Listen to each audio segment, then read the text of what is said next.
Friends எல்லாருக்கும் வணக்கம். நாம் இன்றைக்கி டிஎன்பிசி தமிழ் வினாடி பகுதி தொடர்ச்சியாக பார்க்கலாம். யாருடைய பாடல்களை நச்சினார்க்கினியர் முதலிய நல்லுரை ஆசிரியர்கள் மேற்கோள்களாக கையாண்டுள்ளார்? யாருடைய பாடல்களை நச்சினார்க்கினியர் முதலிய நல்லுரை ஆசிரியர்கள் மேற்கோள்களாக கையாண்டுள்ளார்கள்? மதுரை கூடலூர் கிழார். அடுத்த கொஸ்டின், நாளை என் தாய்மொழி சாகுமானால் இன்றே நான் இறந்து விடுவேன் என்று கூறியவர் யார்? நாளை என் தாய்மொழி சாகுமானால் இன்றே நான் இறந்து விடுவேன் என்று கூறியவர் ரசூல் கம்சதேவ். தமிழ் விருந்து நூலின் ஆசிரியர் யார்? ராப்பி சேதுப்பிள்ளை. தமிழ் விருந்து நூலின் ஆசிரியர் ராப்பி சேதுப்பிள்ளை.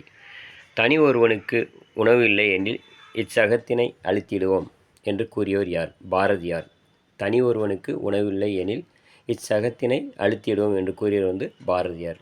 அடுத்து, மோசிக்கிறனார் உடல் சோர்வினால் முரசுக்கட்டில் உறங்கிய போது கவரி வீசிய மன்னனின் பெயர் என்ன? மோசிக்கிறனார் உடல் சோர்வினால் முரசுக்கட்டில் உறங்கிய போது கவரி வீசிய மன்னன் பெயர் சேரமான் பெருஞ்சேரல் இரும்பொறை. சேரமான் பெருஞ்சேரல் இரும்பொறை. அடுத்து, அறம் பெருகும் தமிழ் படித்தால் அகத்தில் ஒளி பெருகும் என்று பாடியவர் பெருஞ்சித்திரனார்.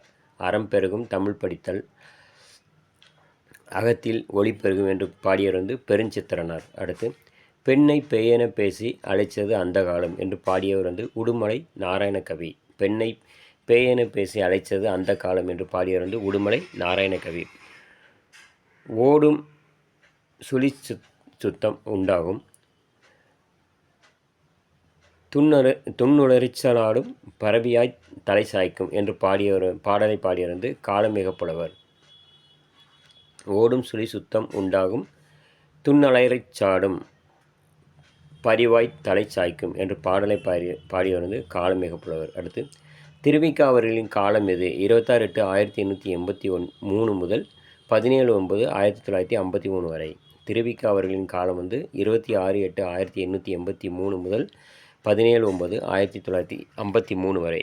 திருவிக இயற்றிய பொதுமை வேட்டல் எனும் நூலில் உள்ள பாக்களின் எண்ணிக்கை எத்தனை பார்த்தீங்கன்னா 430.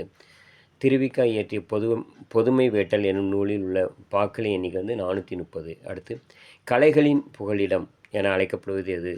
தாராசுரம் கோவில். கலைகளின் புகலிடம் என அழைக்கப்படுவது தாராசுரம் கோவில். அடுத்து, யாரும் விரும்புவது இன்னுயிராம் அவர் என்றுமே காப்பது அன்னதேயாம்.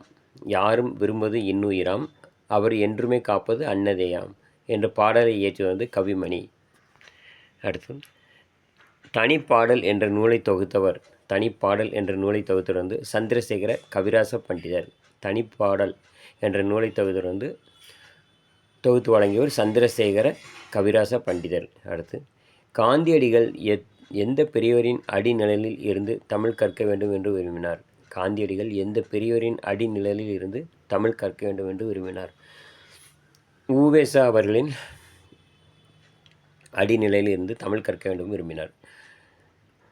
வீடியோ முழுமையாக ஸ்கிப் பண்ணாமல் பாருங்கள். நம்ம சேனல் பிடிச்சா மறக்காமல் சப்ஸ்கிரைப் பண்ணுங்கள், நிறைய பேருக்கு ஷேர் பண்ணி விடுங்க. நம்ம சேனல் ஃபஸ்ட் டைமாக பார்க்குற நீங்களும் நிறைய பேருக்கு ஷேர் பண்ணுங்கள், மறக்காமல் சப்ஸ்கிரைப் பண்ணுங்கள். நம்ம அடுத்த வீடியோவில் சந்திக்கலாம். நன்றி.